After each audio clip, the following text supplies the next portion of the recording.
mean, college football, insane weekend. Huge games everywhere. Few upsets, really big upsets happening. Um, yeah, exciting games.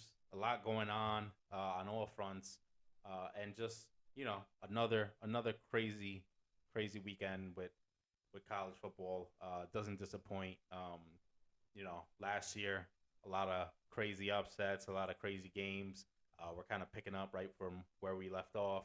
Um, biggest game of the week, the Alabama Texas game, right? Yeah. A lot of hype going into it. Huge point spread. Alabama favored by 20. Texas comes in and they get busy. Quinn Ewers lighting it up. Um, you know, was looking great out there until he gets knocked out the game, and then you know Hudson Card is in there hobbling around, keeping them in there. Alabama showed some flaws, right? Yeah. Texas was able to keep this game close. They really should have won it. You could point to a bunch of reasons and a bunch of plays Right. that should have had Texas coming out with a win during this game. Um, but yeah, I mean, just a great performance by Texas. I mean, you gotta think if Quinn Ewers doesn't get knocked out, they They have probably a win this chance. game. Yeah, they have a puncher's chance. Yeah, they matched Alabama. They brought their defense. Their defense came to play. They were able to make some plays on the outside with their skill position players, and um, yeah, I mean it was one of those where if you're Texas, you gotta be happy with it, Right. but not let it I go think to your head too much. yeah, I think that's what Sark said too, because it Mm-hmm. gives you. I mean, you go against one of the best teams in the country with Alabama, and it kind of gives you a standing of where you're at with your team, where they stand with big time schools. I certainly think they'll put up a fight against Georgia. Again, Quinn Ewers had a great game. Had Quinn Ewers been able to finish it off, who knows? I mean, but then again, obviously, there's always a different game plan. Mm-hmm. So, um, Bryce Young showed a lot of promise. He showed that he can be tested and can rise up to the Yeah, occasion. tons of resilience. So that was a good thing. And then on top of that, Alabama was playing very sloppy. They had 15 penalties. Over 100 yards of penalties is never good for any game. Usually if that's the case, you come to a point where it's like these close games happen, and had Texas capitalized on that, this may have not been a close game. Mm-hmm. So if Alabama plays this way against Georgia, I think they're getting blown out the water, because Yeah. Georgia, they're able to get things going on offense. They're able to consistently get to the punch, get to where they have to get to offensively. But I think injuries aside, I think they put together a great game against Bama. So Yeah, for sure. definitely shows where they're going with that program and what Sark's doing there. So Yeah, yeah. Big time performance by Texas. Didn't get the win, but you know, kind of putting Texas on the map little by little as we go on. And yeah, be excited to see where Texas ends up, towards the end of the season and moving on to future years. Another big game, uh two SEC opponents, two SEC East opponents in Florida and Kentucky. oh, they're Uh, both in the East. yeah, they're both Okay. SEC East. And Anthony Richardson, a lot of hype coming into this. You know, after a spectacular performance the week before, came in and he just really wasn't able to get the job done. Kind of a drop off with you know, on his performance, just because everyone's holding him to such high standards after that last week, um, coming in and absolutely taking over the game. It's kind of hard to put that all on his shoulders for him to have to live up to it. But Kentucky comes in there, Fights fights a good hard, gets the win on a tough road environment against some rivals, and big time win for Kentucky. And if we're talking quarterbacks, Will Levis, another guy who came in with a lot of preseason hype, um, kind of really living up to it at this point. Maybe Yeah. not in the rocket ship way that Anthony Richardson did to start off the year, but Right. he's proven, in the few weeks so far that okay, he could throw the ball, he could take care of the ball. He's getting his team wins, and Right. Kentucky definitely heading in the right direction, and proving that they are a football school, not just a basketball school anymore, Yeah. and a team that can compete in the SEC, right? You want to talk about the best and hardest division and conference to compete in. You're talking about the SEC, and they're competing over there. So Yeah. So I think Mark Stoops has that team. He's rallied them together. Will Levis, he's doing great. He dealt with some pressure. I think Kentucky's defense definitely had a lot more pressure on Anthony Richardson, which kind of rattled him a little bit, kind of put him in a space where it's like, okay, we don't. Let's see how he handles pressure outside of just like let's like he can his ability to just scramble out of the pocket, extend plays, be able to do bigger things. When you get to the point of like, okay, the play's a little bit dead. Let's see what we could do to keep it alive. Anthony Richardson, I think he's gonna show some struggle, but I think he'll eventually they'll get back on track. I mean, Florida's gonna have some easy opponents also, so mhm. with those easy opponents, that's when you kind of capitalize on the fundamentals of things and try to clean those things up. But I think overall, just like you said, Will Levis played a great game. So those are things that can kind of grab from this Kentucky Florida game. And to play in Florida is tough, just like you were Yeah, saying last tough. week. Yeah, Tough environment tough to be in environment. Gainesville. Great So home field advantage for them. right. Yeah, yeah, for sure. We had South Carolina and Arkansas.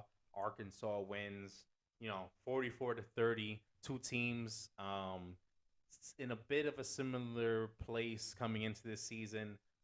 Both teams that were kind of a surprise to some, getting some wins and building some momentum last year, trying to keep that momentum going. Um, and this game just kind of showed Arkansas is just a little bit ahead of South Carolina. Uh, they had the better players. They become maybe a bigger, I would say, because both are transfer destinations now. You could see by the players that they got in the transfer portal, but Arkansas maybe a little bit more More enticing, maybe ahead. getting more of the better players, and just getting a hard fought win here. Their run game spectacular, Yeah. dominant. That seems Um, to be the trend with Arkansas. yeah, Because even aside from this year, the last year, the yeah. year before that, they had the leading rusher in the SEC. They had Mm-hmm. Raheem Boyd. He was Mm-hmm. actually on Last Chance U, Mm-hmm. and then he transferred from Indy to Arkansas, and he led the SEC in rushing. So Mm-hmm. I mean, I think they kind of stick with that identity. A lot Yeah. of these teams, they kind of you have the air out teams like, say for example, like Texas Tech. They're Mm-hmm. heavy pass team. Yeah. I think Arkansas is obviously they bring it to the ground and yeah, I think generally speaking, they just were able to be the better team that day. And Raheem Sanders had a huge game, 2 touchdowns, had I'm pretty sure well over 100 yards, and Spencer Rattler played good, but I don't think he played good enough. But I think he's getting to that point where, just like you said before, he's going to show why he was a great prospect coming out of high school. So Mm-hmm. For sure. Another big game, Tennessee Pitt. This one was one I was definitely keeping an eye on. Figured it would be a good game. I did expect Tennessee to find a way to pull it out, um, but it turned into a sloppy game. Both teams were battling it out. Tennessee comes out with a hard fought victory in overtime. Uh, but yeah, I mean they showed that they could win ugly. They're trending up now. They building on last year where they were a program in the dark ages, and Hendon Hooker comes and he gets an opportunity there and he starts lighting up the offense and showing some efficiency, and um, now they're getting wins on the road against teams that are Pitt's a great defensive team, right? Pitt's a good team They're a for hard sure. nosed team. They come in there. They're not going to give you anything easy, and they made Tennessee work for it, and Tennessee found a way to get it done. So Yeah, congrats to them. that was a big overtime game, and had they had their starting quarterback, you never know. Maybe that outcome is different for Pitt. Maybe Keaton Slovis wins them the game, and Mm-hmm. they are able to beat Tennessee, beat an SEC team, and just overall, I mean, it was the thing with these kinds of games, it's like when it gets to overtime, it's anybody's game. So Mm-hmm. when it gets to overtime, you kind of need your key players to make big time plays and big moments. So I think when you get to that point, when you're in an overtime game, overtime thriller, that's when big players step up. That's when I'm sure a lot of NFL scouts look for, like, okay, this guy has that ick factor. So Mm-hmm. I think that's what we kind of saw with that Tennessee Pitt game. Is it was a good game, but we just you never know what can happen if somebody doesn't go down. For sure. Texas Tech finds a win, finds a way to get a win over Houston. Um, you know, this one was uh, a, not too surprising because Texas Tech has that high-powered offense. They're gonna put up points. Usually, the question is their defense, right? Can they stop anyone enough to get a win? Um, they were able to this time against Houston. Houston's a really good team. A lot of people were high on Houston coming into this season. Um, a team that people thought can make some noise, maybe make a New Year's Six bowl. Kind of represent the G5 as one of the better teams out of the group of five teams, but they fall to Texas Tech. They went. Texas Tech gets that win at home. Um, they showed they could outlast a team like Houston. And Houston, solid team, right? Yeah, Defense, Clayton Tune, solid. great Yeah, quarterback. Clayton Tune, great quarterback, veteran quarterback, solid defensive line. Um, they have various weapons. They're pretty good all over, especially for a G5 team. It's the reason why they were making a lot of noise coming into this year. But Texas Tech finds a way, and if you're not paying attention, you might think, oh, why Texas Tech? But yeah, their offense is high powered, and they're Pretty trying to make sure. some noise this year. Yeah, I'm pretty sure they had like well over like 40 passing attempts, and Mm-hmm. that's kind of what they're notorious for, just Right. having a really good air out offense. Um, and Houston did what they could do. They kept it close. They had a really close game last week Mm-hmm. against UTSA, and they were able to really bring that together and win that game. So, um, I think just like you said, Texas Tech, it's just a lot to handle with that offense. So, Right. And you know, another close game against some good teams, Baylor and BYU. This was a spectacular game. You know, Baylor was favored in this game. They were ranked higher. But yeah, I mean, it's time to kind of put some respect on BYU's BYU. name. They come back, tons of returning production, another veteran quarterback coming back. Um, they play hard, good on offense and defense. They can play, and they showed it. Playing against Baylor and pulling out that win. Um, as the underdog. Uh, they were underdog last week, got the win as well. So Right. you know, uh, probably time for people to start To taking notice them. notice and respect BYU is coming to play every week. And I think just like you mentioned last week with the experience that kind of set in, just in general, they have leadership in that program. So Jaron Hall showed great leadership, commanded the offense, took control of the game. They didn't really get going until like maybe towards the end of the half, but they had a huge touchdown to end the half, and the entire crowd at that stadium was just going crazy. So I think that kind of rattled Baylor as well. Um, and just in general, when you have leadership in that type of environment, it's just like it's good. They ended that game. And that game it shouldn't have gone into Right. like an Yeah, they should overtime. have won So in they should have regulation. Yeah. they should have won in regulation. And the BYU kicker missed two game winning field goals. At the end, you see this guy hugging him, and you don't really see that often, especially in the college football landscape that Mm-hmm. we're in now. You see like last year, we kind of go back to Spencer Rattler. It's like Spencer Rattler, they weren't, he wasn't really rooting for the person that was taking his spot. I mean, Mm-hmm.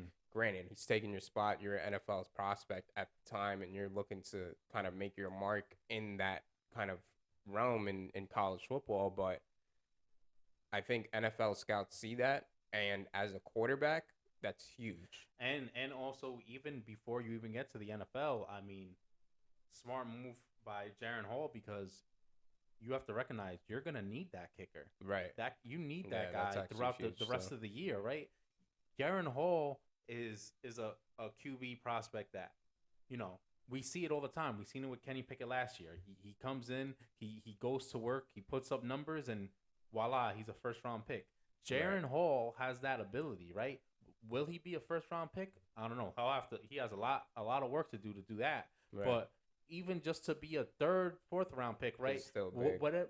However he wants to go, it's still important for him, in terms of prospects wise to get to the NFL and for his own college career, right? He's still Right. playing for something. He still wants to win. So, recognizing that, yeah, we need our kicker's confidence high. You don't want your kicker being a head case, and Yeah. because once that happens, we see that all the time, whether it be college or Or NFL. NFL. Those guys get rolling and kicks go all over the place, and you're And missing you kicks just left and yeah, right, and next thing you know, the next week you're waived because you yeah, missed you yeah, missed yeah, yeah. a few kicks. So Could, it's it just could be a crazy. disaster. So, yeah, good veteran leadership by Jaron Hall, and good win by BYU. Another game. We mentioned UTSA earlier. They went up against Army. They pulled out a close win. UTSA. I'm not surprised anymore. With them winning close. This is Right. kind of their MO at this point. They fight hard. They play well. The game gets tight. They believe in themselves against just about anybody in the country. That if it's a close game, they're gonna pull it out, and that's what they do this time. They Yeah. go in and they get a win. Against the Army team that fought them hard. Army kind of was doing a lot of the things that UTSA does. Bounce back late. Pick up timely scores, and they made UTSA fight, but UTSA finds a way again. Right. And just down to the wire kind of thing. Their quarterback is great. Yeah. I think you look at their quarterback, and again, a lot of these quarterbacks seem to be handling a lot of adversity early on, Mm-hmm. especially early on in the season. I mean, it's only week 2, and a lot of these quarterbacks are already being tested. How do you bounce back? How do you handle playing from behind? That's huge because anybody could play with a lead, and then it's kind of banking more so on your play calling and more so on you keeping control of the pace of the game. But when you're playing behind and your back's to the wall, you really see who has that it factor, who really has that kind of dog in them to just be able to pull away in those big games. So that was a big game by UTSA. Yeah, for sure. We talked about some big games, but we can't forget some huge upsets this week. Teams just getting knocked off in different ways. One of the major ones was Notre Dame losing to Marshall. And not a good performance by Notre Dame. I mean, Marshall just straight up looked like the better team. If took the names off the front of their jerseys, you would think Marshall was probably the bigger school, Right. with more resources. They came in and They played hard. They played hard, and they you know they took a tough game to Notre Dame, and they weren't giving up an inch in that Right. game, and they came out with the win. And usually it's kind of like a fluky kind of thing, right? You lose off like a missed field goal or a block kick, or you lose the turnover battle, or Right. nah. Marshall, they just came to play, and they just straight up beat them. Yeah, Marshall looked like they were just a more well-oiled team. Their run game got going early. When you have a great run game, everything seems to flow. It opens up play action, opens up so much in your offense when you're able to run the ball effectively. And Notre Dame's defense just didn't look existent. So I think that's kind of like something that they have to capitalize on. And it's kind of odd because it's like, okay, they played incredible against Ohio State defensively. I mean, the score doesn't necessarily say that, but had you watched the game and Mhm. had you actually, it took Ohio State a long time to get going with Yeah. that. So I think Marcus Freeman has some things that he has to really work on with his program, but I mean, overall, I think it's just gonna really be more of a test for him. Right, and everyone kind of knew this year, kind of like a rebuilding year. I mean, it's Marcus Freeman's first year as a head coach, Right. right? They don't have really weapons on the outside. They're starting a quarterback, for the first time, a new quarterback. They're breaking him in.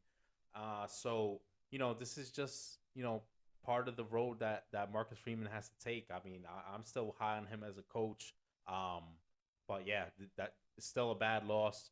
He's been killing it in recruiting on the recruiting trail, Right. That's grabbing a where it bunch all of starts. So yeah, and that's where it starts. But you do have to wonder, a loss to Marshall is different than a loss to USC or something like that, right? So right. you know, how will Marcus Freeman respond, right? Um, if he doesn't let it become a total downslide from here, he should be fine. But Yeah. otherwise, you might have to wonder. Okay, well, he was recruiting good, but maybe that bad loss to Marshall might sway a recruiter to not to go to Notre Dame. Right. So who knows? But you know, more upsets. Like we said, huge upset week. Appalachian State takes out Texas A&M. That This was one, huge. this one was a crazy one. I mean, yeah, huge game. Texas A&M. Everyone figured there was gonna be no way they'd lose to App State. I mean, if they would have struggled, one thing, but to lose to App State the way they did, they cannot put together any offense, Their right? offense looked stagnant, and when they started to get going, it was like something bad just I mean, happened. their offense is, they're still running. Jimbo Fisher doesn't want to adapt. Like he doesn't want to change his offense, and that's what he takes pride in, right? He takes pride as being an offensive guy, Right. but he wants to run this outdated offense, and then he runs into a team like App State, who App State, don't get it twisted, they have a I mean, lot they of competed they last week with they North Carolina, they so compete hard, but they also people sleep on them because they're not a Power Five school, but right. they have a lot of players who are NFL type prospects, right? What they're going to either be drafted or get invited to NFL camps and get a shot, to make a roster if they could perform. And they played hard and they didn't back down from Texas A&M and they took it to them. I mean, Texas A&M, they got to get their stuff together. Yeah. Best recruiting class of all time Yeah, they last have year. way more 5-star recruits than App State. Yeah, I And mean, it's what's kind of insane. odd too is like just like you talked about, it was like this outdated offense. You throw the ball in the college football landscape where things are so much pass heavy. Granted, you do have your teams like Arkansas that run the ball a lot. It's like you throw the ball 20 times, you're not really putting yourself in position to put up points like that. And then on top of that, when they did start getting going, they would turn the ball over. So it's not like they had much opportunity to kind of get things going. Appalachian State had the game for over 40 or had the ball for over 40 minutes of the Yes. game. That's the Yeah. majority of the game. They So it's dominated like, time of yeah. possession. So it's Absolutely like, dominated. how do you work against that? So Well, it's like, the problem is App State, like I said, one, they came to play. Two, they're a well coached team. yeah, for Three, sure. they have the players to compete if you let them. I mean, we saw them compete against North Carolina. Texas A&M should be a better team, right? And it's always, especially how, like we mentioned, best recruiting class of all time last year. Those guys are still freshmen. A lot of them are still not playing, but they still been recruiting at a high level years ahead of that, right? Yeah. And App State comes in and you run your stale offense. Jimbo Fisher doesn't want to do the whole window dressing with the motion and all this, but there's a reason why people started putting that in their offenses, right? Right. And yeah, they're a decent defense. I mean, they have, we talked about they have good talent. They have, some top level guys on their defense that are, you can't just let I them think pin back their ears and go after your quarterback yeah, like you that. can't. And I think the problem is like, granted, you can kind of have that offense in play, but you have to have it well coached. You have to have it be a well-oiled machine. If you're gonna be, it's kind of like if you're gonna be a power eye offense, which is kind of non-existent in the spread offense kind of situation that we are in with college football, then you have to at least be able to run it effectively. And if you can't run it effectively and your players aren't running, or if your players aren't wanting to play for you, I think it was just simply he got out coached. And it's kind of like what's really going on in Texas A&M, like with Jimbo Fisher. So Look, and I don't know. and they're they gotta pick it up because they're gonna be in a world of trouble. This is transfer portal era, right? Yeah. You get all those prospects, They'll leave in a heartbeat. they'll be gone, and the whole rumors of them getting paid all this money. Who knows who got paid? Who knows who didn't? But if Transfer portal, if your loyalty to Texas A&M was because they paid you, and then you're losing, you're getting out of there. Oh, he's just there. He's just there for the money. You could go get a check where you want to be and win. Why do you have to be at A&M, right? Well, it depends. It depends. That's a whole nother subject that we could get into maybe another time. But yeah, I mean, another upset. Washington State goes in and beats Wisconsin. This one was a sneaky one, right? I looked at this game so many times last week thinking, I feel like Washington State's offense will be able to pull this off. But then I look at the spread, and Wisconsin was favored by, 2 touchdowns. And it's like, And, it gave me some hesitancy as far as like, is there something about Wisconsin that I don't know? You know what I mean? And yeah, sure enough, Washington State comes in. Not only do they cover the spread, they outright win. And yeah, I mean, it's kind of surprising too because not for nothing, Washington State didn't have the ball that much. And it was a messy game, but Wisconsin like if you watch the game, realistically speaking, Wisconsin should have won that game. They had the majority of the time. They had the ball. They were in more control of the game, but it just seemed to slip away from them. And it's kind of like you kind of question it. It's like, how is it that these teams? I think generally speaking, it just shows that college football, it's really kind of like at any given Sunday kind of situation. I mean, it always is. It always has been, right? But it's to another level this year. Well, we know because last year was all over the place. Teams dropping games when you never could see them. But it's a product of a few things now. We started with the COVID era where teams can retain players that extra year that doesn't count against their eligibility. Yeah, like you bring back their fifth year. Yeah, 6 years. You got 35-year-old men playing these games nowadays. It's semi-pro now. But crazy. So we have the same effect that we had last year with a lot of older veteran players, right, coming back. And then you have the transfer portal where teams could go in, like Washington State did. They went and they got a Cameron Ward. And he comes in and, he plays well, right? And all these teams, they're able to fill holes, and they don't have to only look towards recruits where they have to develop them for 2-3 years before they can, get on the field. You could go get a guy who's maybe more ready and plug a hole real quick that you need and go from there. So, but yeah, I mean, hats off to Washington State. Cameron Ward's is playing well, and they're a team trying to make some noise this year. A lot of people,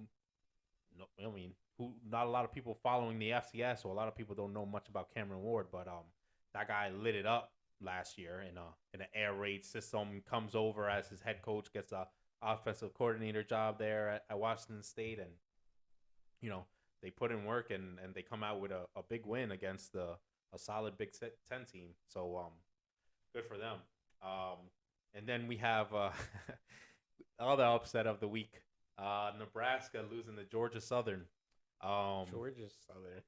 And this was a funny one. This game, I looked at it and I said, I'm staying away from this game because I do not trust Nebraska and I do not trust Scott Frost. Yeah. And not only do they not cover the spread, right? They outright lose to a team, Georgia Southern. I mean, I'm They're sorry, in the man. Sun Belt Conference, right?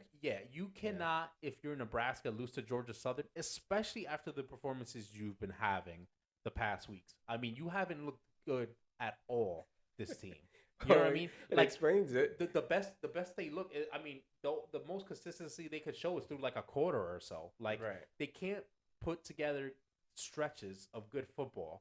I don't know how Scott Frost became so bad. I mean, this guy was he when he got hired, it was a solid coaching hire, right? He had UCF playing well, and he looked like a coach on the rise, and Nebraska snatches him up and hopes to turn the program around and bring them back to more, something closer to their glory days than now. And I don't know, he just can't get the job done, and they wasted no time. They fired him. He would have got half the money Right. that he was getting if they just would have waited, like an extra few weeks. They couldn't even wait. They said, whatever, we're gonna pay the extra $7.5 million to get this guy the hell out of here.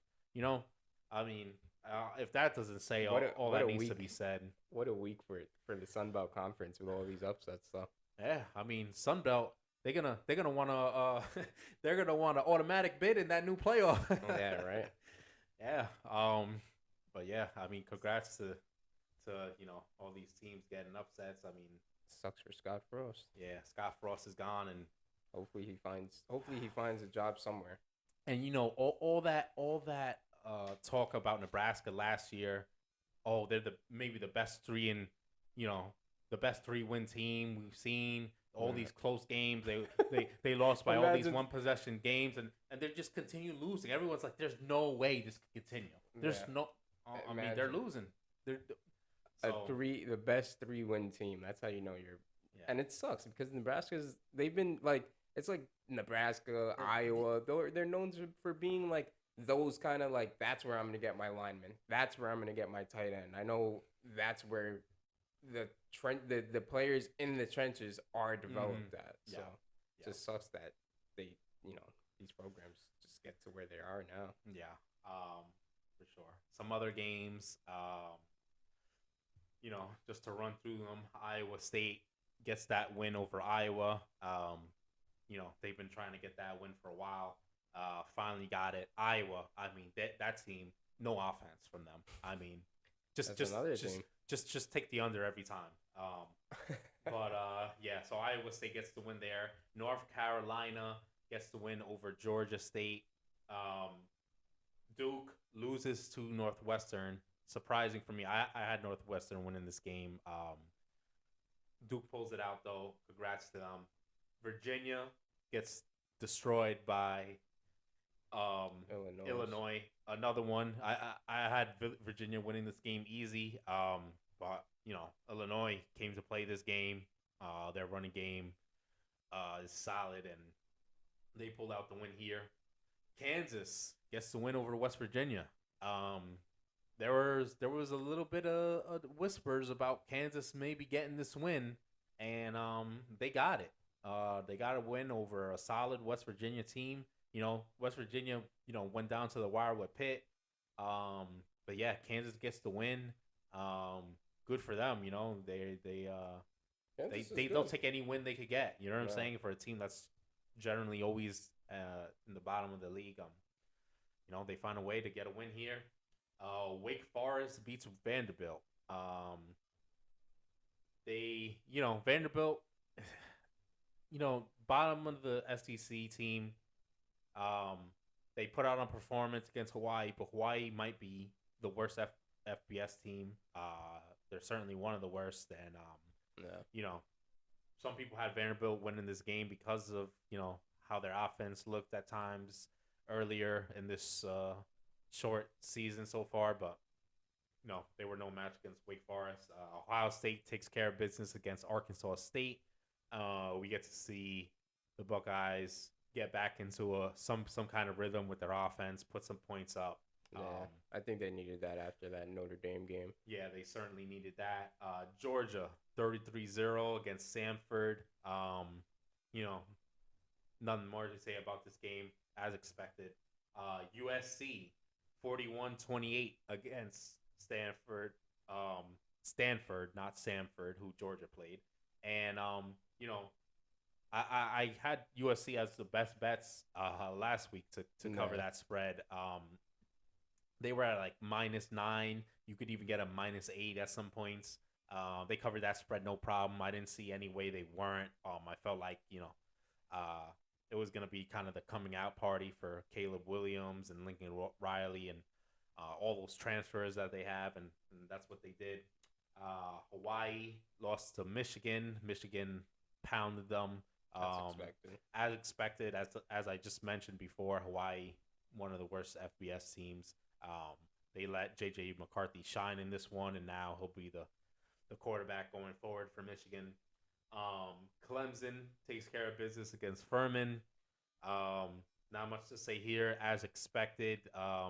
I think they should have blew him out a I, little bit more though. well, yeah, I I don't was think gonna a say 30, the only thing you 35 to might 12 say is is like you impressive. would expect a little bit more from Clemson's offense, but also they haven't been showing it in the other games, so maybe it's just not coming this year.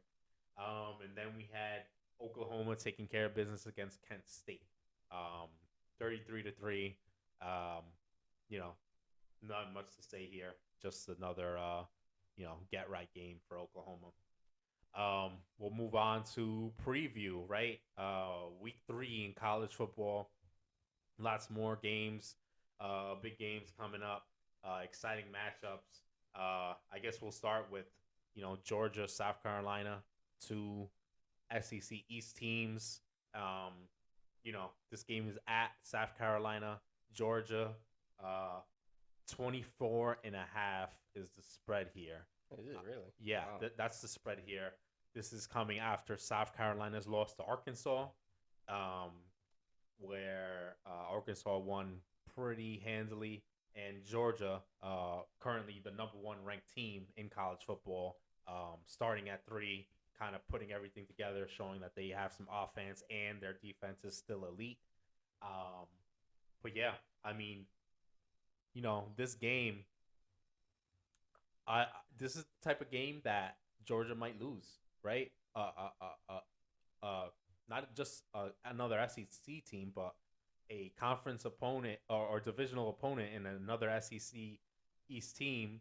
Um, yeah, I mean, South Carolina is still a good team, right? They lost to Arkansas. Arkansas is a great team, Yeah, right? They Arkansas they've been showing certainly showed they're it. they're certainly trending up, top 10 caliber team. South Carolina loses. Okay, fine. Now you have Georgia coming in. Um, Georgia's gonna still be a great team, but we see these teams, they drop games sometimes. This could be a sleeper where they come in here and South Carolina maybe keeps it a little close, hangs around, and I could see South Carolina finding a way to surprise some people and get this win. Um, will Georgia probably win? Yeah, Most likely. but I think there's a chance here where this could be a little tighter than people think. I think 24 and a half points. Um, I That's a don't know. lot. I think people might see what happened with Oregon. I think Yeah, that's going to happen again. I don't think that's happening in this game. I think I, it I, is. I think 24 and a half points. Give me those points for South Carolina. I have more confidence in them than that. So we'll get back to that next week. I think Georgia's gonna win that by. I think Georgia's gonna. I think they may even shut out South Carolina. You got to think about it. Georgia's only let so far this season. Their defense has only let 3 points. Yeah, That was the 3 point. Well, was it 3 points that Oregon scored? I yeah. believe so. Well, So well, I mean, they play Oregon and Sanford, so yeah, I mean, you're going. Sanford is It's really right, just Oregon, right? but One game, and you had Oregon. Their coach Dan Lanning, he's like worshiping Kirby Smart the whole time. Probably didn't even want to win the game. Yeah, I mean, I don't know. I think the game, the way that Oregon game went, it's just not how all the games go, right? Can Georgia do that again? Yeah, they can. I just you I just don't don't think think that's it'll that's what's happen with gonna. South Carolina. Yeah, I just don't think it's gonna happen this week. Um, Another huge game. We have Miami, who's looking great under Mario Cristobal. Um, Going in and going up against Texas A&M, who's in shambles right now, Yeah, I right? think they'll upset them. Yeah, and so in this one we have Texas A&M 5.5 point favorites. Um, you know, Miami's coming in there. Their quarterback Tyler Van Dyke has looked great. Um, their team plays together. They look like a team on the rise. Uh, you would like to see some more help emerge in the wide receiver room. That really hasn't showed up. But otherwise Miami playing great. This is a weird one. I can see Miami winning this game, but also I can see them covering for sure. I can see Texas A&M waking up. This is going to be a huge game for them, right? It's kind of all on the line already when you lose that badly. Generally, when you're a good team, you bounce back, and we've seen other teams get upset before. Right. You don't get upset usually and then lose And then again, lose again, right? yeah, back to back. But now they're going against a Miami team who's a good team. They might be able to beat them whether they got upset last week or not, right? So it's a tricky one. Um, but yeah, if you got to throw money on this, I think I think you go take Miami with the points. Um, but I wouldn't be confident in that either way. I could see both outcomes here. Texas A&M might bounce back and you know put on a great performance and come away with the win, and they're at home. You know what I mean? So Right. you got to take that into account as well. Um, another team we talked about earlier, UTSA, always a hard team to go up against. They find a way to keep it close. They play Texas. We talked about Texas having to find a way to stay grounded and not, you know, think too highly of themselves after keeping the game close with Alabama. They should have won that game. They didn't, right? Everyone thought it was going to be a blowout. It wasn't. They showed that they can hang with Alabama. Now they have UTSA coming in, Which is a tough team. a tough team, man, and they're gonna fight. And they, the same way that Texas probably said to themselves, "Yeah, we could keep it close with Alabama." UTSA is saying about Texas, so um, that's gonna be a tough game. Quinn Ewers is not gonna be playing. He's gonna be out a few weeks. I don't even know what's going on with Hudson Card. He's limping around. Probably we see him is my guess, but that's not even certain right now. Um, this is a 12 and a half point spread. Um, I could see Texas getting this win by the way that they played Alabama. I mean, they play like that. They should get the win. But yeah, I mean, I like UTSA 12 and a half points. I mean, they keep games close. So Right. I'd be very comfortable with that. Um, you know, we'll move on to BYU versus Oregon, right? Oregon, like we talked about, got destroyed by Georgia in week one. Um, really hurt them. I mean, people had them overranked for sure, but yeah, they just got destroyed by Georgia. They have BYU coming in, who's hot right now. They've been pulling out wins against strong opponents. They're battle tested. Like we mentioned earlier, tons of experience. So they go into this game is at Oregon, and I actually expect BYU to win this game. Oregon is the favorite in this, because they're at home. I think they have a weird like 20 game home winning streak. I think it's like the longest in the Pac 12, but yeah, I still like BYU here. BYU and you get them at plus 3.5. That's a good. Yeah, that's Good, definitely good good, to take. good deal for me. You know what I mean? So Yeah, I'd take BYU in this as well. I think their quarterback is gonna put them on their back again. Um, and Oregon, yeah, they have that streak, but Oregon also they haven't really gotten on track yet. So I guess this will be kind of a good. I guess that'll be kind of a good determination to kind of see where they're at, really. right. Um, another big game: Penn State versus Auburn. So Penn State, had Auburn come into Happy Valley last year. That was a whiteout game. This year they go play at Auburn. This is kind of like the battle of the home team advantages over here. Two of the best home team advantages in college football. Um, this game, like I said, at Auburn, Penn State is a 3.5 point favorite, probably mostly due to just Auburn not really showing uh, the greatest offense so far. their quarterback. He could run the ball, he could do some things, but he's not gonna really destroy you with his arm. Penn State looking great, right? They went in, they got the win at Purdue, then they got a solid win against Ohio, where they dominated. So they're the favorite, but yeah, I don't think you could sleep on Auburn here. They find a way to pull wins out. Everyone remembers last year they took Alabama down to the wire. They should have won that game against Alabama last year. Okay. They got Penn State in their building, one of the greatest home field advantages in college football, as we said. So yeah, this will be a tough game, and probably a close game, probably a fun game to watch, regardless of who ends up pulling out the win here. And then we have Utah going against San Diego State. San Diego State, great defense, not as good offense. Utah, kind of a little bit of both. Huge favorites in this game though, 21.5 points. Um, you know, they dropped like 70 last week. I mean, not against a great opponent. That's crazy. Um, To drop 70 isn't easy. yeah, in general, exactly. And we against saw them. any football We team. saw them go toe to toe against Ohio State in that Rose Bowl, right? They kept it close. That went down towards the end of the game. So I like Utah here. I probably usually wouldn't like them to cover, but I think they have a decent shot. It's 21.5 though. Yeah, So that's kind that's of a lot. over 3 touchdowns. So that's a real tough one if you're gonna put money down. But yeah. Either way, Utah should come out with a win here and move on. Some more interesting matchups. We have Florida State at Louisville. This one's the early game, Friday night. Florida State coming off that win against LSU.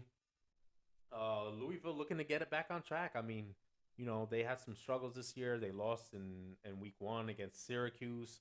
Malik Willis or Malik Cunningham, sorry. So Malik Cunningham just hasn't been performing up to speed yet. So maybe a bounce back game for them. But Florida State is favored here on the road, 2.5 points.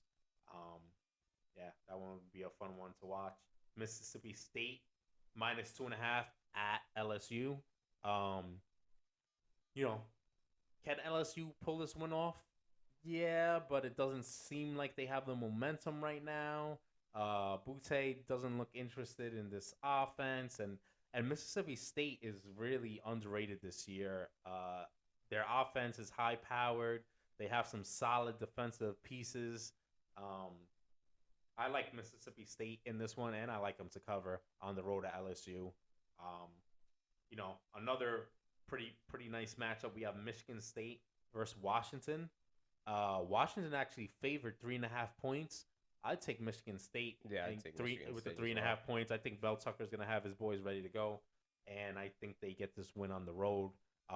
This is a huge one for the Big Ten though, because you know, Wisconsin lost, and there's some been Iowa lost, Nebraska's Nebraska losing. lost. You need some of these other Big Ten teams To be at least represent the yeah conference to and make it a little to bit get more some wins, reputable. right? So and so Michigan State's gonna have a chance here to go on the road to get a solid win. Texas Tech is going to North Carolina State. North Carolina State favored by 10.5 here. This one's a tough one.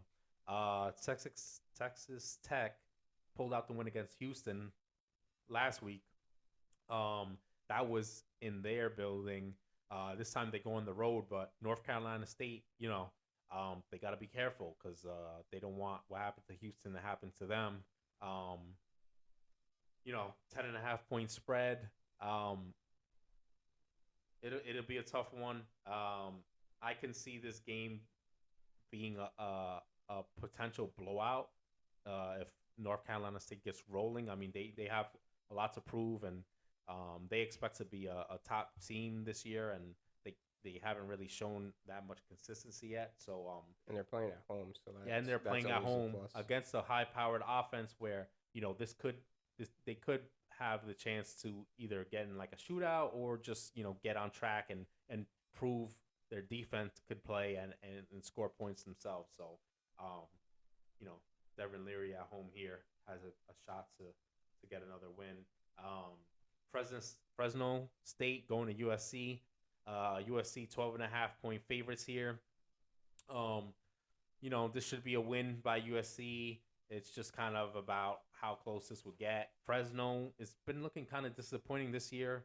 Um, you would have thought they'd be off to a better start. So this could be a blowout by USC, but also if Fresno comes to play, maybe they play the way that everyone thought they would this year, and they could sneak up on USC if they don't if they don't really stay on their P's and Q's. right, exactly. Some other games, we got Oklahoma at Nebraska. Oklahoma minus 10.5 there. Nebraska in shambles, should be an easy win for Oklahoma. South Florida going into Florida. Huge spread, 23.5. Florida's at home. This should be a get back on track game for Anthony Richardson. No passing touchdowns. Maybe he gets a chance to light it up this week and kind of get his team building back some more momentum that they might have lost. We have Toledo going against Ohio State. Ohio State minus 32 here. Toledo can play. I mean, they have an offense, right? It's crazy. But Toledo has an offense, so that minus 32 from Ohio State. I mean, there's more than a decent chance that they don't cover against a team like Toledo. But it'll be interesting. I think my thoughts is that they probably do cover here. I think they showed they were getting back on track last week. I think this week Ryan Day gets these guys in line and really puts on a performance while they can before they ramp up and start taking on better opponents. Yeah. UConn at Michigan. I mean, UConn, terrible team. Michigan favored 47.5 points. Wow. I think Michigan blows them out the water. Yeah, Michigan's probably gonna wipe the floor with them. Nothing to see here. Not even worth tuning into unless you just want to see a bunch of highlights or something. Similar thing going on. Alabama, UL Monroe, 49.5 point favorites. When the spreads are this big, this is just a get on track game for these teams. UL Monroe, it sounds like maybe it's like a culinary school, but yeah. And then Clemson minus 33.5 versus Louisiana Tech. Another get right game for another powerhouse school. I do think they should be able to show more in their offense, though.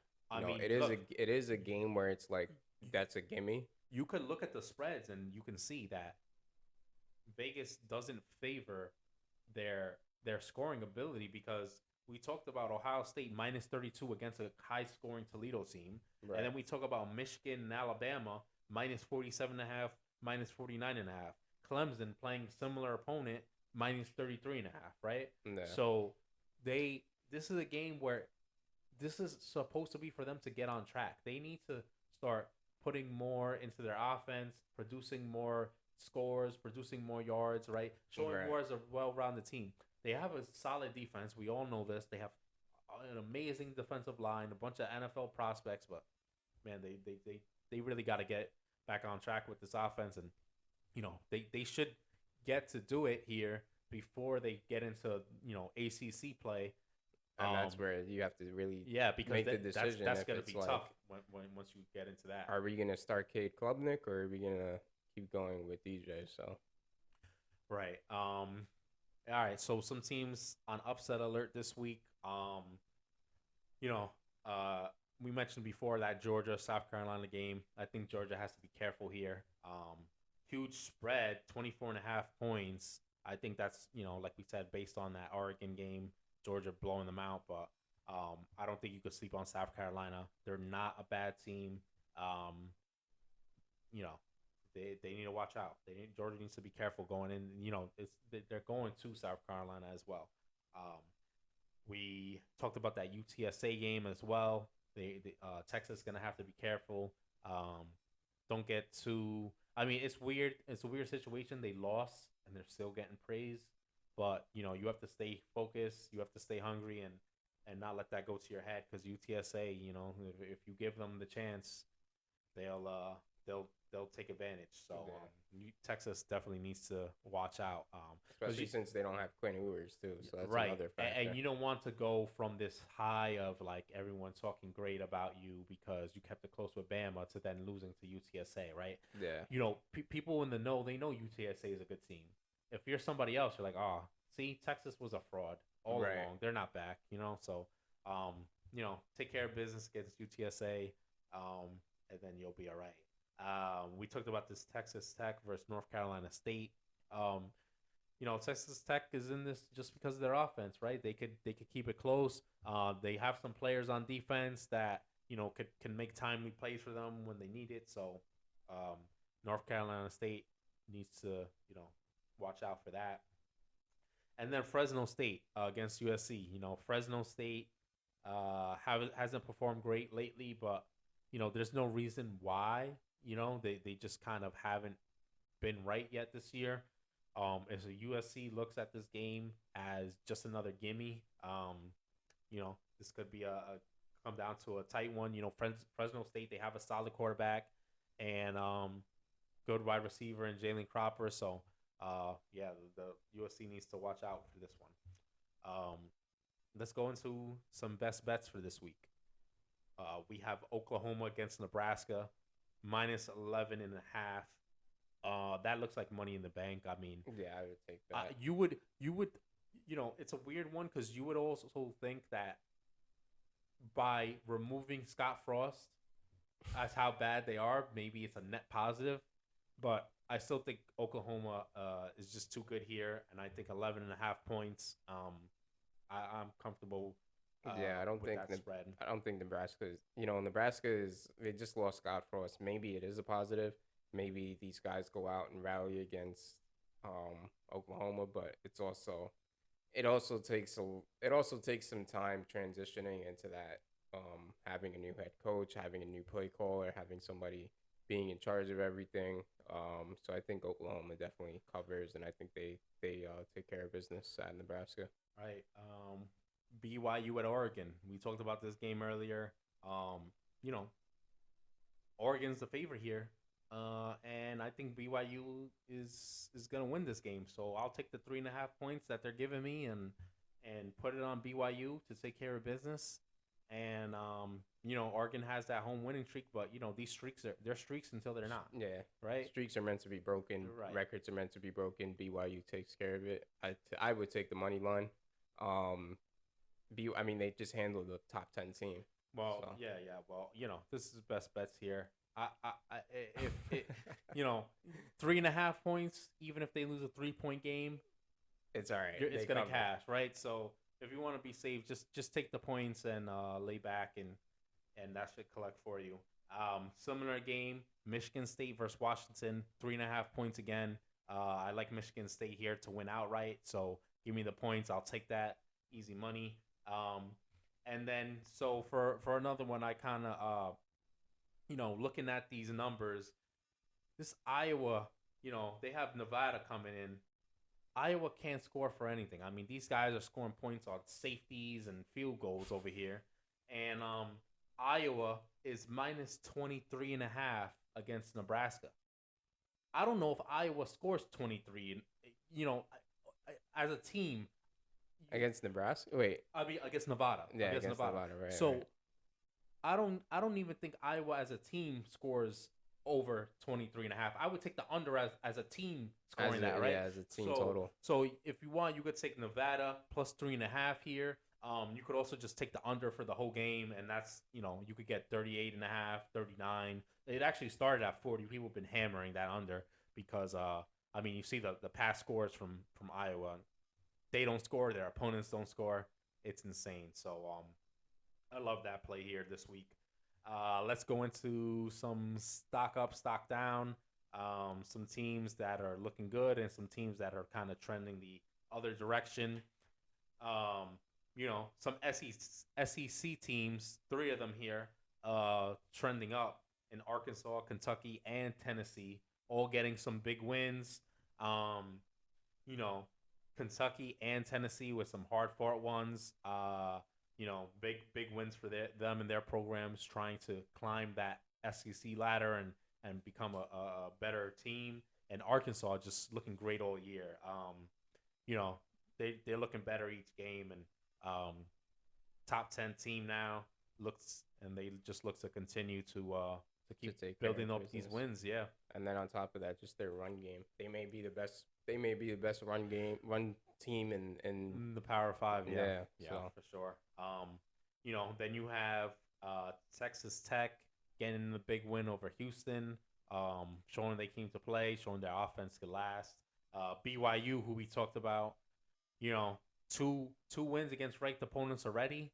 Um, they're showing their veteran leadership, their returning production, and just being able to put it all together, being a full, complete, well-rounded team. So BYU definitely trending upward, and they look to in another game this week against Oregon, can continue that. nah. We have Kansas getting that win against West Virginia, big for Kansas. Um, they're not expected to win many games any years. So a win against West Virginia is good, and they put up a bunch of points in that game, right? They look great. So good for Kansas. Some teams maybe not looking so great. I had to throw Alabama on this, Right. not to say they're They're gonna not fall looking by the great. wayside, but they looked beatable in that game against Texas. Right. So you have to see that they have some flaws there. Will Nick Saban probably figure that out by the end of the year? Yes, but they're not figured out yet, and that's not what people thought coming into this year, and that's why you see Alabama move down to the number 2, and Georgia take the top spot now in the rankings. Texas A&M, like we mentioned earlier, can't Just an lose. outdated. You just can't lose to App Yeah. State like that. And App State is a good team. None to take away from App State, but you can't have the players you have and go And out not and lose have them and fall rally. flat like that. That was just a horrible loss. And they have another tough matchup with Miami this week. Could be complete disaster for Texas A&M if they can't find a way to bounce back. And then Nebraska, obviously, I mean under Scott Frost, um, if when you got to get fired this early, That's just. I Bad. mean, it's just all That's bad just not. signs. Your stock has fallen. I mean, none more to say about that.